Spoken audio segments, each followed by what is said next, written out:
seul geste de toi viendra mon secours.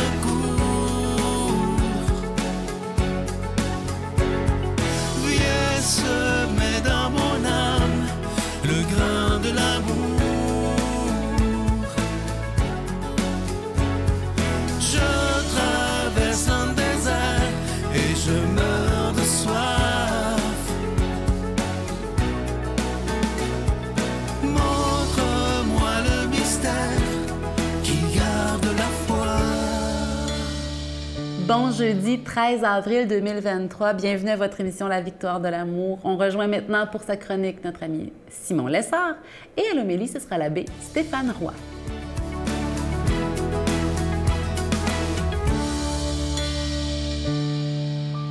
Joyeuse Pâques, je vous souhaite à tous, à chacun, chacune, une Pâques pleine de vie, une Pâques débordante d'espérance, justement, cette vertu théologale dont je continue de vous parler aujourd'hui. Vous savez, toute notre espérance, elle est solidement ancrée justement dans le mystère de Pâques, dans le mystère de la résurrection. C'est parce que Jésus est vraiment, historiquement ressuscité que nous avons cette certitude, cette espérance que nous aussi, un jour, nous ressusciterons avec lui si nous mourrons avec lui. C'est le mystère de la croix qui ne doit jamais être séparé de Pâques, nous le savons bien. Il y a deux vices contraires à la vertu théologale d'espérance. Le premier, ce serait, on l'appelle la présomption, et le deuxième, évidemment, le désespoir. La présomption, c'est l'idée, penser qu'on va profiter de toutes les promesses de Dieu sans se convertir nous-mêmes, par exemple. Sans croire, sans suivre les commandements de Dieu, voilà, on obtiendrait toutes les récompenses, tous les cadeaux, tout l'amour de Dieu. Mais non, pourquoi? Pourquoi c'est impossible, cette attitude de présomption? Eh bien, parce que Dieu veut une relation d'amour avec nous. Et donc, l'amour doit toujours aller dans les deux sens. Donc, si moi, je refuse d'aimer Dieu, comment est-ce que je pourrais avoir l'amour, avoir une relation d'amour avec Dieu? La conversion, c'est cela, c'est accueillir l'amour de Dieu, répondre par mon amour à l'amour de Dieu. Voilà, la présomption, tout simplement, c'est de penser que Dieu pourrait m'aimer sans que moi je réponde à cet amour. Évidemment, Dieu m'aime, même si je ne réponds pas à son amour, mais ça ne crée pas une alliance d'amour entre nous. Le désespoir, lui, c'est de croire que l'amour de Dieu aurait des limites, que notre péché est trop grand, par exemple, pour que Dieu nous pardonne. Eh bien, il ne faut jamais oublier que la seule limite à l'amour de Dieu ne vient pas de lui, mais de nous. Qui pourra nous séparer de l'amour du Christ, dit saint Paul? Rien ne pourra nous séparer de l'amour de Dieu qui est dans le Christ Jésus, notre Seigneur. Absolument rien, sauf nous-mêmes d'une certaine manière. Méfions-nous donc de nous-mêmes et faisons absolument confiance à Dieu. Qu'est-ce qui est pire selon vous? Est-ce que c'est la présomption ou le désespoir? Eh bien, c'est évidemment le désespoir. Pourquoi? Parce que la présomption, elle attaque, elle diminue la justice de Dieu. Mais le désespoir, il diminue, il rapetisse la miséricorde de Dieu. Or, la miséricorde de Dieu, elle est absolument infinie. Tous les pires péchés du monde ne sont que comme une petite goutte d'eau dans l'océan de sa miséricorde. Nier la miséricorde, c'est nier le cœur même de la bonne nouvelle, de l'Évangile, que Dieu nous aime à la folie et qui est toujours prêt à nous réintroduire dans une relation d'amour avec lui. Désespérer, c'est donc l'attitude la plus contraire à la vie chrétienne.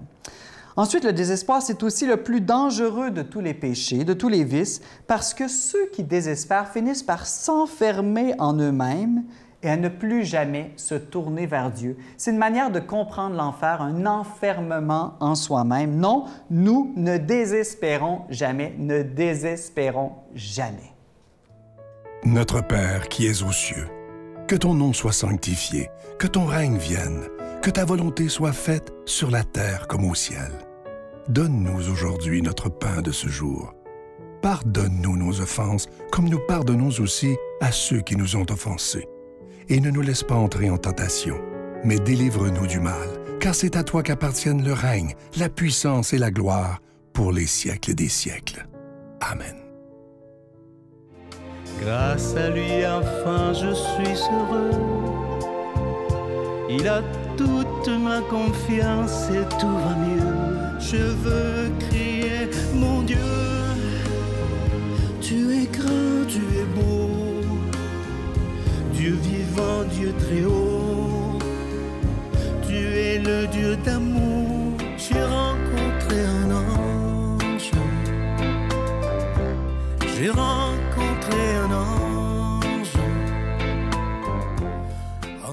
Encore une fois, je vous parle de ce magnifique cadeau du mois. Je suis tellement content. Ça fait longtemps que vous le demandiez. Ça a été un peu long parce qu'on voulait que ça soit bien fait et ça a été fait sur mesure pour la Victoire de l'amour. Il s'agit d'un pendentif. Ça inclut la chaîne en acier inoxydable. Alors, d'un côté, vous avez Saint Frère André, priez pour nous. Et de l'autre côté du pendentif, Saint Joseph, protégez-nous. C'est un magnifique cadeau du mois. Je vous rappelle qu'il est déjà béni. Ça se donne bien en cadeau, mais ça se donne bien à soi-même aussi. Alors, c'est avec un don de 25 et si vous en voulez deux, avec un don de 40 je vous donne l'adresse, la Victoire de l'amour, case postale 120, succursale Boucherville à Boucherville, le J4B 5E6. Je vous la redonne, la Victoire de l'amour, case postale 120, succursale Boucherville à Boucherville, le J4B 5E6. Également par téléphone, par carte de crédit du lundi au vendredi, de 8h30 à 16h30 dans le 514-523-4433, 523-4433 ou sans frais le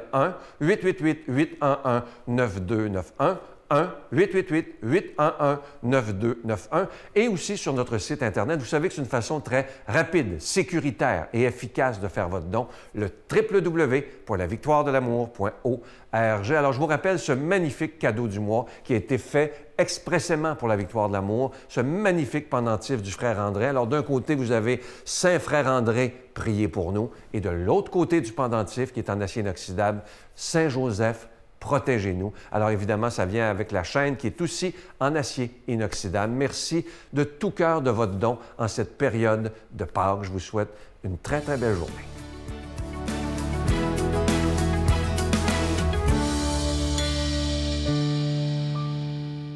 Mon Dieu, donnez-moi la sérénité d'accepter les choses que je ne peux changer, le courage de changer les choses que je peux et la sagesse d'en connaître la différence. Amen.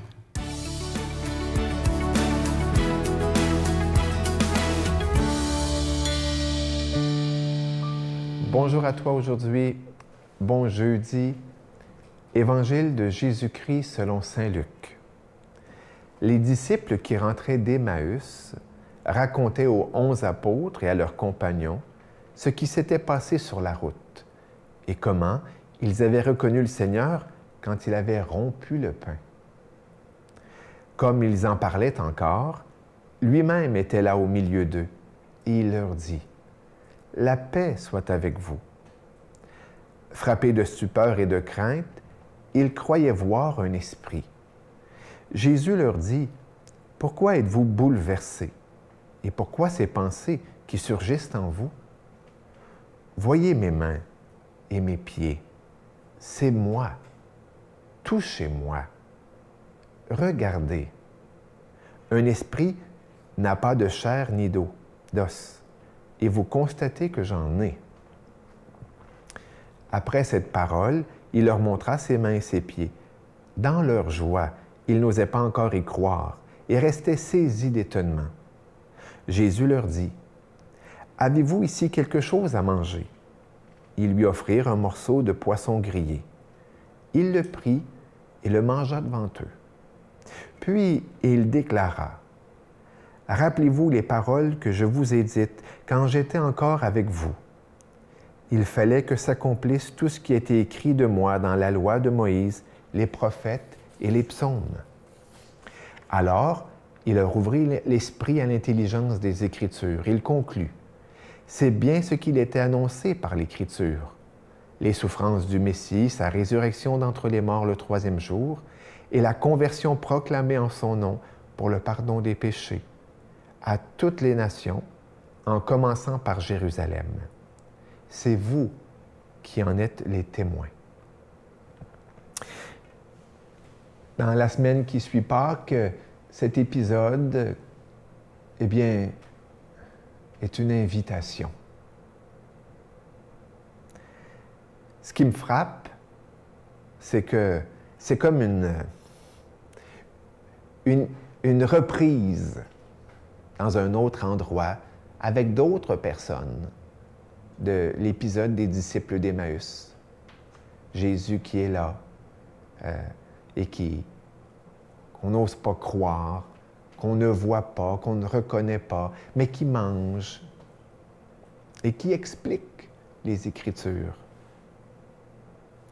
Mais fait particulier, c'est qu'au moment où ça se vit, ça, au moment où Jésus apparaît, les 2 disciples d'Emmaüs sont là à le raconter aux 11 apôtres et à leurs compagnons. Ils se font prêcher ce qu'ils viennent de vivre, que Jésus est ressuscité. Mais ils ne comprennent pas. Ils n'osent pas croire encore. Ils sont sceptiques.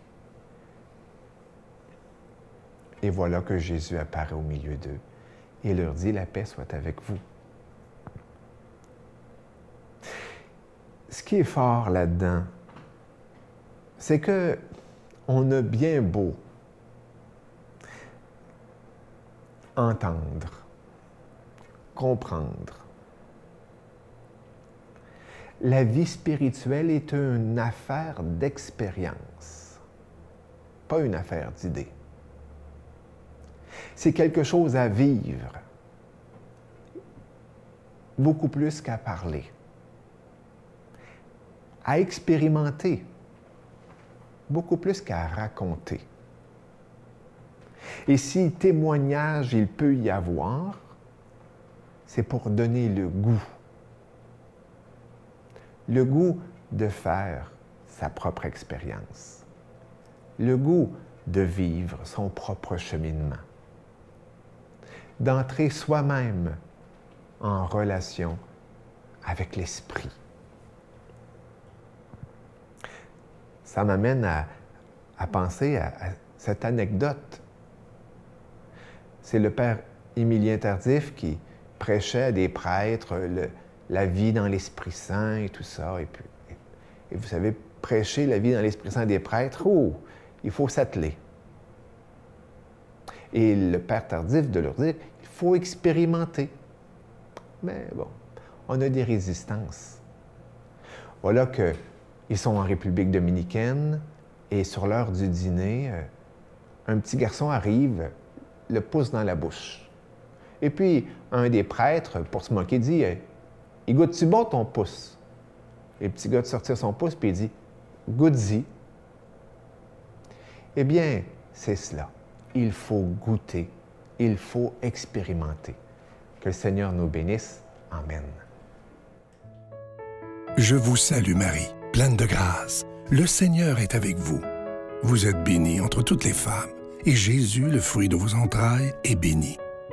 Sainte Marie, Mère de Dieu, priez pour nous pécheurs, maintenant et à l'heure de notre mort.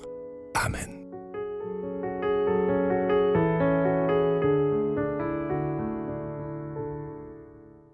Depuis 2010, Saint Frère André a été canonisé. Il est saint. C'est un saint bien de chez nous. C'est avec grande fierté qu'on vous offre ce cadeau du mois en échange d'un don de 25 $. C'est gravé au laser et c'est en acier inoxydable. Ça ne ternira pas. Saint Frère André prie pour nous. Et bon Saint Joseph aussi, il a été puissant. Hein? C'est par lui que Jésus a pu grandir, s'épanouir et devenir un adulte. Donc, c'est 2 grands saints, finalement. Saint Frère André, qui n'était pas très grand de taille, mais qui peut être grand dans son intercession pour nous. Et bon Saint Joseph, notre papa, comme le Père de Jésus. Bonne journée.